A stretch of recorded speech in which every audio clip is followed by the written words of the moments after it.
Ito na ang Yes the Best Balitang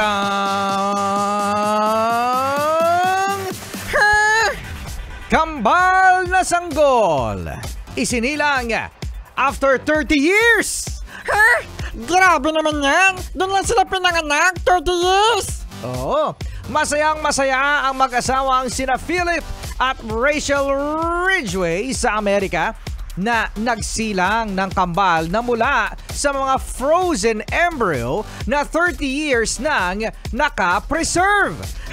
Grabe naman yan, naka-preserve yung embryo.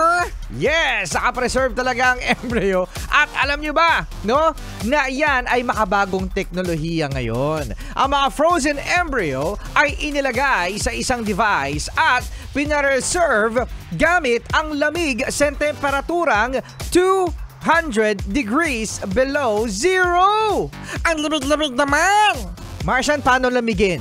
Grrr. Paano ulit lamigin? Ganito lamigan. Grrr.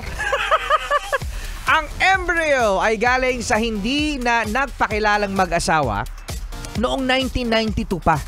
Imagine mga bes, 1992 donate yung embryo, pagkatapos ngayon lang isinilang.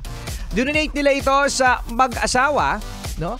O kaya naman ay mag-partner na gustong magkaanak sa pamamagitan ng ganitong proseso. Ang frozen embryo matapos na ito ay ilalagay sa uterus ng nanay at doon nahahayaang ma-develop.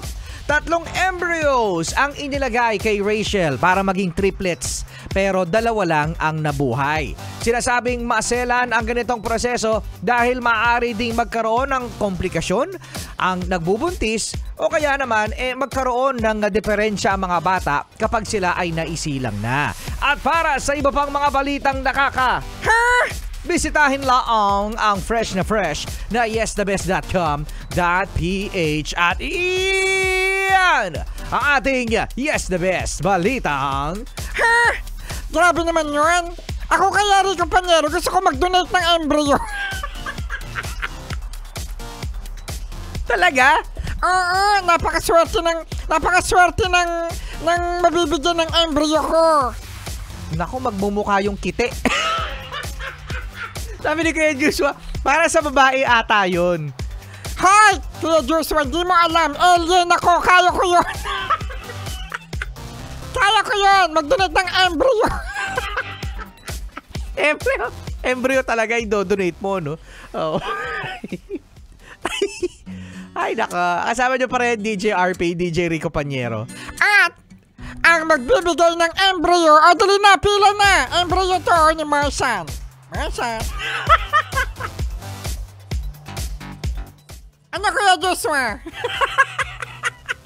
Gusto mo ng embryo? Oo, guy. Ang cute-cute ng hair ko. Umabalik. Gulo-gulo ng buhok ni Gulo-gulo ng buhok ni Marshall. Salamat pa ba, Joshua? May live pala tayo ngayon.